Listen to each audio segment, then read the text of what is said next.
നമ്മുടെ കുടുംബശ്രീ ശാഖയുടെ full എപ്പിസോഡിൻ്റെ review ആണ്. അപ്പോൾ ഇന്നത്തെ എപ്പിസോഡിനകത്ത് നമ്മുടെ മധുശ്രീ നമ്മുടെ സുസ്മിതയോട് സത്യങ്ങളെല്ലാം തുറന്ന് പറയുന്നുണ്ട്. അതായത് താൻ ഇനി ഈ കല്യാണം വിഷ്ണുവായിട്ടുള്ള കല്യാണം നടക്കേണ്ടത് ഇന്നത് സുസ്മിതയുടെ ആവശ്യമല്ല. സുസ്മിതയുടെ ഒരു പ്രതികാരത്തിന് വേണ്ടി ചുമ്മാ കൂട്ടുനിന്നാണെങ്കിലും കല്യാണത്തിന് ഒട്ടും താല്പര്യമില്ലാതെയും ചുമ്മാ സുസ്മിതയുടെ എന്താണ് ഒരു ആവശ്യത്തിന് വേണ്ടിയിട്ട് തൻ്റെ ശത്രുവിനെ വീഴ്ത്താനായിട്ട് സുസ്മിതയെ സഹായിക്കാനായി കല്യാണത്തിന് കൂട്ടുനിന്നാണെങ്കിലും ഇനിയിപ്പം ഈ കല്യാണം അത് വിഷ്ണുവായിട്ടുള്ള കല്യാണം എനിക്ക് നടന്നു കിട്ടുന്നത് അത് സുസ്മിതയുടെ ആവശ്യമല്ല, അത് ഈ മധുശ്രീയുടെ ആവശ്യമാണ്.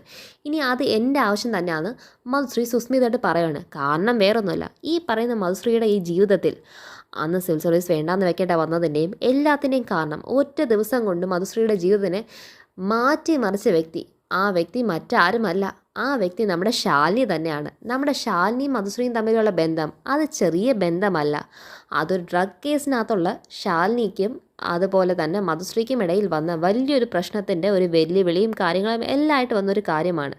ശാലിനി നീതിക്കും ന്യായത്തിനും വേണ്ടി മാത്രം നടക്കുന്ന ഒരു വ്യക്തി, മധുശ്രീ കള്ളിനും കഞ്ചാവിനും വേണ്ടി നടക്കുന്ന ഒരു വ്യക്തി. അപ്പോൾ ഈ കള്ളിനും കഞ്ചാവിനുമായിട്ട് നടന്ന ഈ മധുശ്രീന് ശാലിനി പൂട്ടിയ കഥകൾ ഇതെല്ലാം സത്യഭാമ അറിയുമ്പോഴും സത്യഭാമയുടെ റിയാക്ഷൻസിന് വലിയ മാറ്റങ്ങളൊന്നും വരും നമുക്ക് പ്രതീക്ഷിക്കാനില്ല.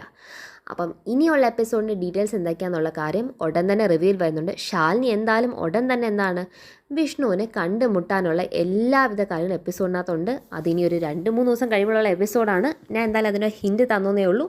അപ്പോൾ എല്ലാവരും എന്താണ് നമ്മുടെ ചാനലിനകത്ത് നോക്കുക. ഉടൻ തന്നെ TV ക്ക് മുന്നേ തന്നെ നമ്മുടെ ചാനലിനകത്ത് എല്ലാ റിവ്യൂസും ഉണ്ട്.